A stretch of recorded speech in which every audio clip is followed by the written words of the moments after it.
Assalamualaikum warahmatullahi wabarakatuh. Kembali lagi di channel Berita Mistis. Untuk kisah kali ini masih melanjutkan dari kisah yang sebelumnya, yaitu sebuah kisah yang berjudul Tumbal Pengantin Baru. Sebuah cerita yang diambil dari akun Facebooknya Hairera Senja. Sebelum kita masuk ke ceritanya, tekan dulu tombol like video ini. Dan jangan lupa tekan juga tombol subscribe channel ini. Dan nyalakan juga lonceng notifikasinya agar tidak ketinggalan cerita-cerita baru dari channel ini. Dan bagi teman-teman yang ingin membaca langsung ceritanya, nanti silakan saja kunjungi linknya yang nanti akan saya sertakan di kolom deskripsi. Dan seperti apa untuk kelanjutan kisah ini? Langsung saja kita simak berikut ini.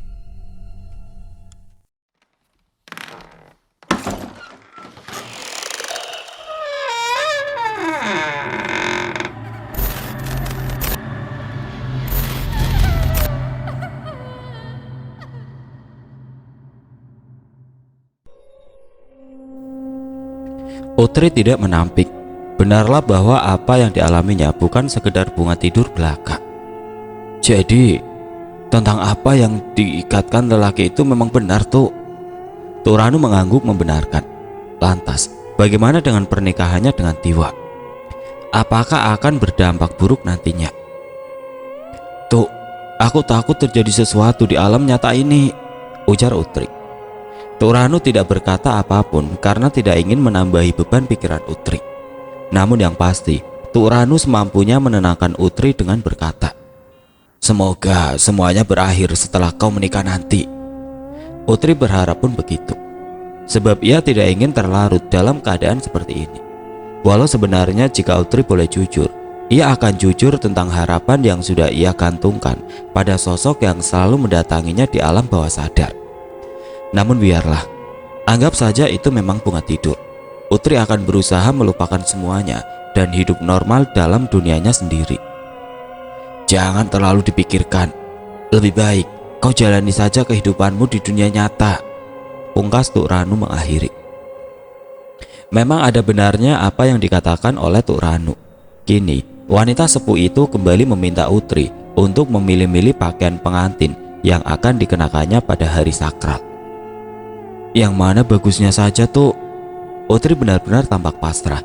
Bahkan tidak ada antusias sama sekali menyambut hari bahagianya. Bahagia? Benarkah Utri bahagia atas pernikahannya? Tidak lama Kasmi kembali masuk meminta Utri segera menentukan pilihan, karena masih banyak hal yang harus segera mereka selesaikan. Kalau tidak ada yang diperlukan lagi di sini, sebaiknya kita ke kantor desa mengurus surat menyurat untuk kau, Ut, Ibu Kasmi. Tuk Ranu memandang tajam, tidak suka sekali ia mendengar omongan Kasmi. Memang sedikit tersinggung Kasmi atas perkataan Tuk Ranu tadi. Bukan hanya Tuk Ranu, orang lain pun akan berkata pedas kalau melihat tabiat wanita itu yang suka sekehendak hati. Utri permisi dengan sopan pada Tuk Ranu dan Umay. Sepertinya Utri, Umay langsung menanyai Tuk Ranu perihal apa yang dilihat mata batinnya. "Kau kira awak akan membual, Mai?" serga Tuk Ranu. Cepat-cepat Umay menyela. "Bukan tidak percaya ucapan Datuk, aku pun ingin bertanya ciri-ciri lelaki itu tuh. Sebab selama 3 hari Utri ikut merias denganku. Selama 3 hari itu pula aku melihat lelaki itu di dalam mimpi. Dia mengancam akan membinasakan semuanya kalau berani mengganggu Utri," ungkap Umay. Tuk Ranu hanya diam, matanya memindai dalam keterasingan. "Tuh, untuk yang satu ini, lepaskanlah anak malang itu." Untuk pertama kalinya Umay memohon selama lebih dari 20 tahun mengikuti jejak Tuk Ranu. Tuk Ranu tersenyum sinis, nafasnya tersentak kasar. "Pandai juga kamu melas, Mai. Tidak usah kau risau, lega dan tenang saja seperti awak, karena sekarang semuanya telah berakhir," sahut Tuk Ranu. Jujur, Umay tidak paham sekali apa yang diucapkan Tuk Ranu. Tapi ya sudahlah, kalaupun memang sudah berakhir, Umay benar-benar akan bernapas lega. Bagai kerbau yang dicolok hidungnya, Utri mengikuti saja kemauan Kasmi. Dari rumah Tuk Ranu, mereka pergi ke kantor desa untuk melengkapi beberapa syarat pernikahan. Ketika sampai di sana, bangunan itu tampak sepi, bisa dikatakan tutup. "Lah, kenapa pula tutup? Ini baru hari Rabu kan?" keluh Kasmi. Ia mendatangi warung yang ada di seberang kantor desa, ingin bertanya alasan tutupnya kantor itu. "Permisi bang, kantor desa benarkah tutup?" tanya Kasmi. "Tutup sekejap saja, sebentar lagi mungkin sudah buka. Pegawainya pergi melayat. Tidak tahukah kalau anak Pak Kades yang menikah tempo hari meninggal tadi pagi diserempet mobil ketika hendak bertandang ke rumah mertuanya." Apa yang sedang Utri pegang nyaris lolos dari genggaman.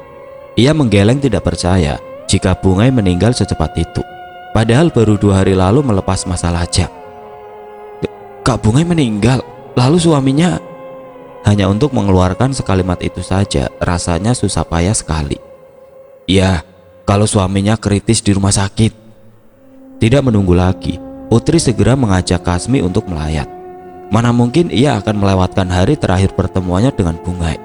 Walaupun perkenalan mereka bisa dihitung dengan jari, tapi Bungai benar-benar meninggalkan kesan mendalam pada hati Utri. Sebab perempuan itu teramat baik dan ramah. Angin kedukaan berhembus pedih seiring dengan riuh tangisan di rumah itu. Baru kemarin janur kuning terpancang di depan rumah, tapi hari ini berganti bendera kuning dengan lafaz istirja. Di tengah rumah sana terbujur kaku tubuh tanpa nyawa yang ditutupi selembar kain. Utri pun tidak kuasa menahan tangis. Ia terisak di samping jasad Bungai. "Innalillahi wa innalillahi rojiun. Kak Bungai orang baik. Semoga Allah simpan kakak di tempat terbaik di sisi Allah." Utri pulang dalam keadaan lesu. Harinya jadi gamang akibat banyak hal yang terjadi belakangan ini. "Ut, tampaknya kau tidak suka tersenyum. Tidak pernah sekali melihat kau senyum, apalagi di rumah." Kasmi mengoceh sepanjang perjalanan. Lugas sekali Kasmi menyindir Utri. Tidak tahukah Kasmi apakah penyebab Utri jarang tersenyum. Utri malas membahas apapun, terlebih dengan wanita semena-mena seperti Kasmi.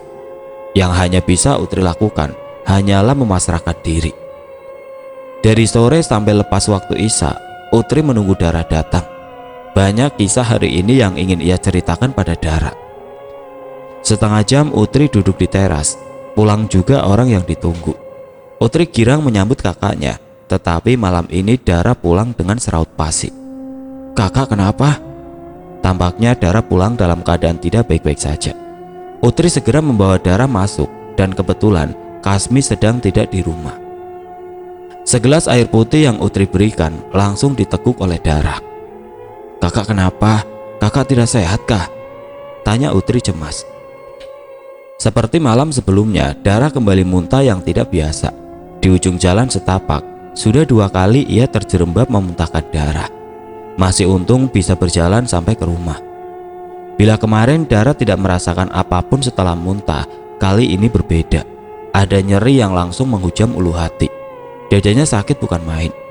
Kepala pun berdenyut-denyut. "Sudah 2 malam ini kakak muntah darah, Ut. Kemarin tidak merasa apa-apa, tapi tadi rasanya mau mati." Cemas Utri membuncah. Ia akan memberitahukan soal ini pada Kasmi agar Dara bisa segera memeriksakan diri di rumah sakit. Dara menolak karena takut jadi beban pikiran ibunya dan tidak ingin membuat kacau pernikahan Utri yang tinggal menghitung hari. Ia pun menganggap dirinya hanya terlalu lelah. "Aku sudah meminta izin pada Tuk Ranu tidak akan datang selama 3 hari karena aku ingin membantu acara pernikahanmu, Ut. Aku pun sepertinya tidak akan lama lagi terbebas dari pekerjaan itu karena Arai sudah semakin sembuh," ujar Dara. Utri ternganga. "Bagaimana bisa, Kak?" Dara bergidik bahu. Ia tidak tahu kenapa bisa. Akhirnya cerita Utri hari ini harus tertunda karena Dara sedang tidak sehat. Di samping Dara, Utri duduk termangu. Pikirannya mengawang jauh melintasi benua. Beban batin yang Utri tanggung tidak ia pertanyakan lagi, tetapi ia bertanya tentang hati dan perasaannya yang selalu rancu ini. "Kenapa?" gumamnya lirih menepuk dada beberapa kali. Tiba-tiba saja meleleh air mata. Utri terisak dalam diam. Sampai hari itu tiba, perasaannya masih sama. Para kerabat yang sebaya tertawa riang di dekatnya sembari merias tangan dengan inai. Malam ini adalah malam terakhir ia berstatus gadis. Setelah besok, dirinya sudah tidak lagi tidur di ranjang yang sama dengan kakaknya. "Ut, jangan banyak melamun," bisik Dara. Sebisanya Utri menyunggingkan senyum, walau jadinya tampak getir sekali. Utri meminta terakhir kali pada kakaknya untuk malam ini agar tetap tidur di kamar yang sudah dihias itu. Setelah menikah, entah kapan lagi ia bisa bersama-sama seperti itu dengan kakaknya. Dara menuruti semua kemauan Utri sebelum akhirnya dipersunting oleh Tiwa. Pagi ini semarak oleh tabuhan rebana, ditambah sorak-sorai orang-orang yang antusias mendengar pengulu gawai bersilat pantun. Utri menunggu lesu di kamarnya dan tidak lama calon suaminya datang menjemput. Dadanya bergemuruh, rasanya hampir meledak. Umay yang mengiringi langkah Utri merasa kegugupan gadis itu. Apalagi duduk bersanding di samping Tiwa menunggu detik-detik terucapnya ijab kabul. Lancar sekali anak Baba Tauke itu mengucapkan kalimat sakral. Semua yang menyaksikan bertepuk bangga karena Tiwa mengucap sekali ijab kabul tanpa mengulang. Memang sudah niat menikah rupanya. Tidak ayal beberapa orang sengaja melontarkan godaan untuk sepasang pengantin baru itu. Kasmi dan Dara lega sekali, semuanya berjalan lancar tanpa kendala, termasuk Umay yang dipercaya merias Utri. Sedangkan Tuk Ranu tidak bisa datang. Alasannya tidak bisa meninggalkan Arai. Hari ini dua pernikahan terjadi sekaligus di rumah Kasmi. Kebetulan calon menantu Baba Tauke yang satunya adalah gadis dari luar pulau, sehingga pernikahan sekalian dilangsungkan di rumah Kasmi. Dua pasang pengantin duduk bersanding di pelaminan terindah yang Umay hias khusus untuk membahagiakan Utri yang selalu tampak murung. Ketika malam datang, semua orang perlahan-lahan meninggalkan rumah. Pekerjaan yang belum terselesaikan biarlah diselesaikan besok. Semua lelah dan saatnya istirahat. Bagaimana perasaan saat tiba-tiba ada lelaki asing yang berstatus suami tidur di ranjang yang sama? Hal itu terjadi pada Utri sekarang. Kendati demikian, ia tidak terlalu menghiraukan perasaan aneh itu. Ia justru ingin segera merebahkan tubuh di ranjang, tidak masalah bila ada Tiwa sekalipun. Tidak lama Tiwa masuk ke kamar, melihat gadis yang sudah berstatus istrinya masih duduk di sisi ranjang. Padahal hampir tengah malam. "Kau sakit kah?" tanya Tiwa. Bukan tanpa alasan ia bertanya demikian. Seraut wajah Utri memang pucat, ditambah pula Tiwa melihat sebutir obat di telapak tangannya. "Aku kurang enak badan bang, lelahku," saut Utri apa adanya. "Segeralah minum obat dan tidur." Untunglah Tiwa tidak meminta haknya malam ini. Sudah disuruh seperti itu, Utri pun tidur tanpa menunggu. Pengaruh obat membuatnya tidur nyenyak malam ini, tidak seperti malam-malam kemarin. Tiwa pun merasa lelah, tubuhnya penat sekali. Seandainya Utri sehat, mungkin ia akan meminta dipijat. Akhirnya Tiwa memutuskan untuk tidur. Tidak sulit baginya untuk tidur malam ini, padahal lumayan parah insomnia yang dideritanya. Pula sekali Tiwa tidur sampai dengkuran halus terdengar. Namun lelapnya tidak bertahan lama tatkala ia dikejutkan oleh sosok lelaki yang mungkin sebaya dengannya berdiri di samping ranjang memandangi istrinya. "Siapa kau ini?" serga Tiwa tidak suka. Tiwa tahu bahwa dirinya mengalami lucid dream, di mana sebenarnya sadar bahwa dirinya sedang dalam keadaan bermimpi. Oleh sebab itu, ia berusaha mengontrol diri. Dilihatnya lelaki itu tidak sekalipun mengalihkan pandangannya. "Kau merebut hakku, kau mengambil milikku," ujarnya tanpa menoleh. Tiwa tidak paham, ia pun berang dituding seperti itu.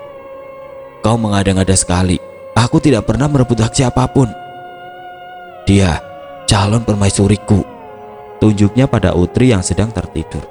Seraut dingin membunuh itu membuat Tiwa sontak terbangun dari mimpinya. Tiwa terbangun dari tidurnya, debaran jantung yang lumayan kencang membuat tubuhnya bergetar. Mimpi apa tadi? Ia bermonolog sembari melirik Utri yang tertidur pulas.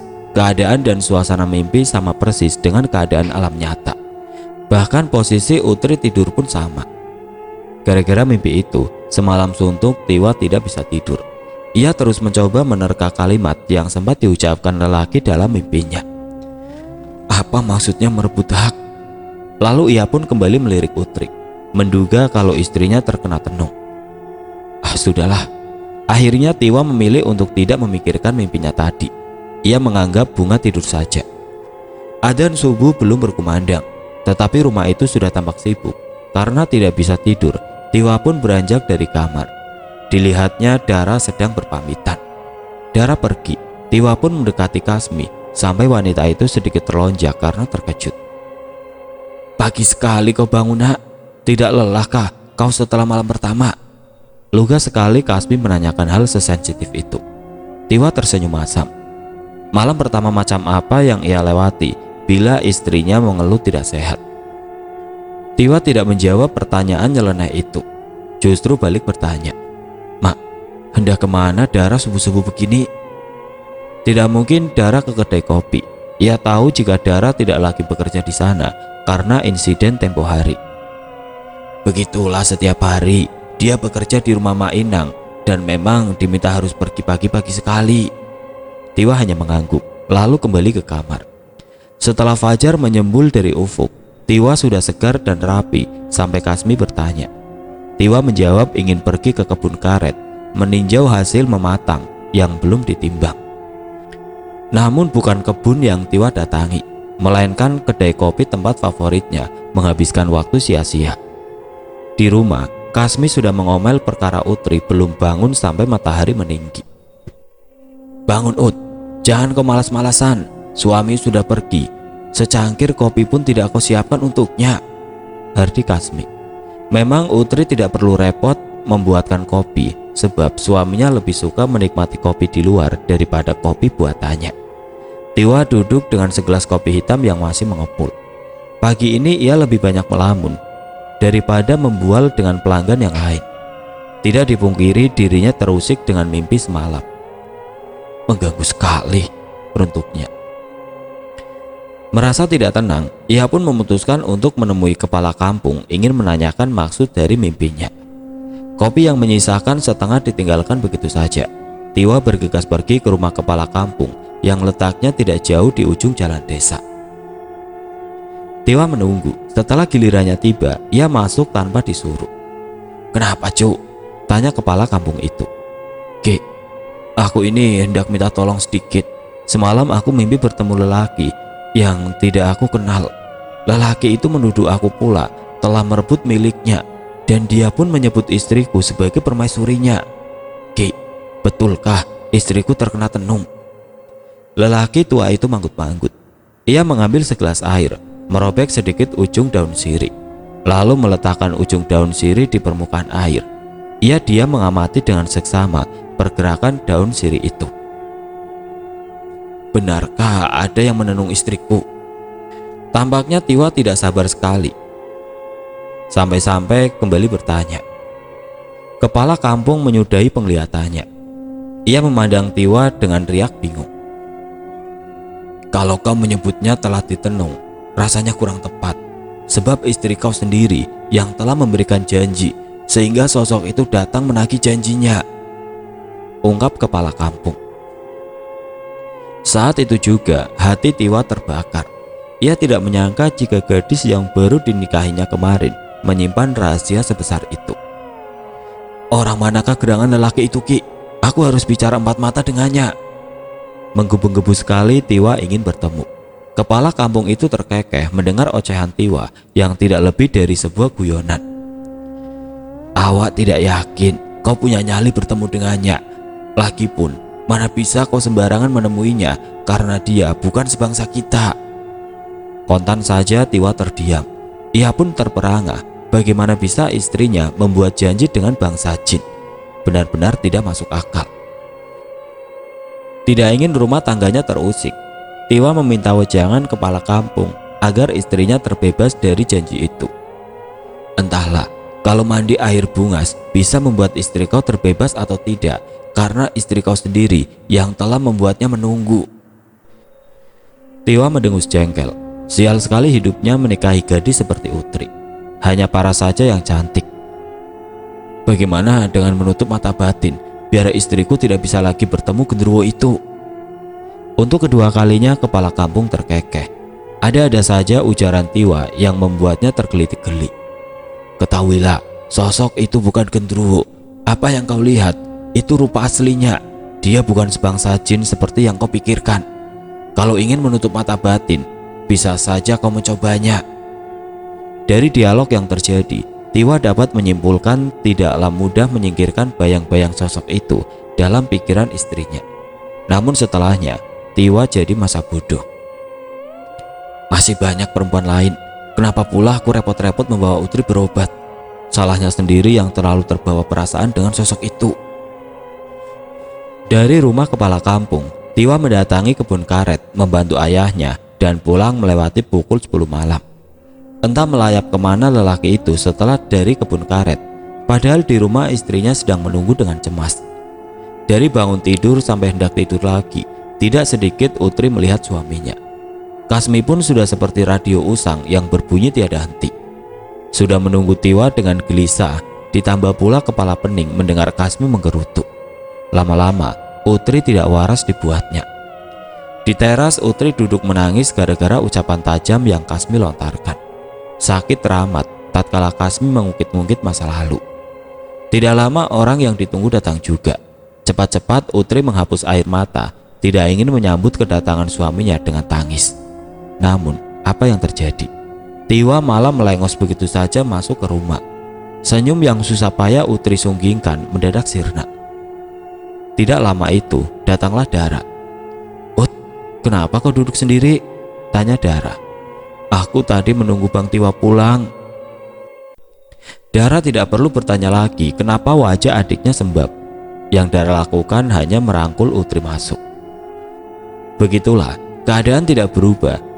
Hingga setengah bulan menikah, kondisi Dara tampaknya tidak pernah sehat dan Utri pun sekarang tidak pernah lagi memimpikan Awang. Meskipun terkadang sangat berharap, tapi Awang tidak datang. Kesialan apa yang mendatangi keluargaku? Tiwa sempat mendengar gumaman Kasmi. Ia sedikit tersinggung dan memutuskan untuk membawa Utri tinggal di rumah orang tuanya. "Sekali ini, kau jangan coba-coba menolak lagi dengan berbagai alasan, Ut. Aku tidak betah tinggal di sini." Utri bisa apa selain menurut saja. Hari itu juga mereka angkat kaki dari rumah Kasmi. Utri menyesal kenapa tidak dari awal ia setuju untuk pindah bila sambutan kedua mertuanya sebaik dan seramah ini. Sifat ibu mertuanya berbanding terbalik dengan Kasmi. Baru di rumah itulah Utri merasa sedikit tenang dan damai. "Ut, kau pucat sekali dan agak sedikit kurus. Kau sakit kah? Sakit biasa atau sakit karena sudah mengisi?"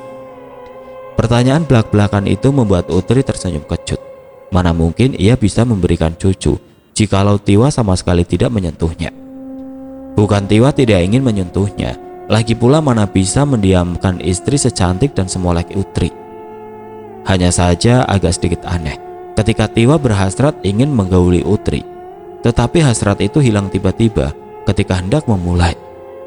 Jangan tanyakan lagi bagaimana Tiwa meminta Utri untuk menggodanya di ranjang, sampai pakaian tipis menerawang pun ia belikan banyak untuk Utri. Tapi tetap saja seperti yang sudah-sudah. "Kau menginap saja di rumah orang tuamu, karena aku akan pergi ke kota beberapa hari," ujar Tiwa. Tidak ada keperluan apapun di kota, ia hanya ingin menghibur diri dari rumah tangga yang entah macam apa. Sekalian jalan ke kota, Tiwa mengantar Utri ke rumah Mbak Neraka itu. Setelahnya Tiwa pergi tidak tahu untuk berapa lama. Baru saja menapaki anak tangga, Utri disambut binar bahagia dari Kasmi. Entah apa yang terjadi dengan wanita itu pagi ini. "Ut, sampai hati kau tidak memberitahu mak kabar bahagia ini," selorok Kasmi dengan girangnya. Utri terengah-engah sampai kedua alisnya hampir bertaut. Bukankah Utri jadi bingung? "Maksud mak apa?" Kasmi menepuk lengan Utri dengan tatapan menggoda. Memang aneh sekali kelakuan wanita itu. "Alah, kau pura-pura sekali, Ut. Apa salahnya katakan saja pada emak kalau kau akan memberikan cucu. Emak dapat ini dari bawah kasur. Kenapa kau selipkan di bawah sana?" papar Kasmi sembari memamerkan tespek dengan hasil 2 garis merah. Utri terkejut sekali melihatnya. Cepat-cepat ia menepis ucapan Kasmi. "Sungguh, itu bukan milikku, mak. Aku tidak hamil. Lagipun mana berani aku membeli benda itu. Aku malu sekali," sanggah Utri. Akan tetapi, Kasmi bersikuku bahwa tespek yang ditemukannya milik Utri. Mengaku saja, ini milik kau yang tertinggal kan? Mak senang tahu kau hamil, Ut. Seberapa keras Kasmi memaksa, tetap saja Utri membantah. Itu bukan milikku, Mak. Aku tidak hamil. Kalau Mak tidak percaya, silahkan tanya langsung sama Bang Tiwa. Kasmi mematung menatap tespek itu. Kalau ini bukan milikku, lantas milik siapa?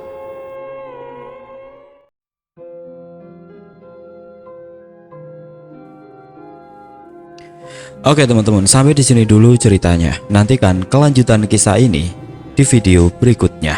Agar tidak ketinggalan, klik tombol subscribe channel ini dan nyalakan lonceng notifikasinya. Wassalamualaikum warahmatullahi wabarakatuh.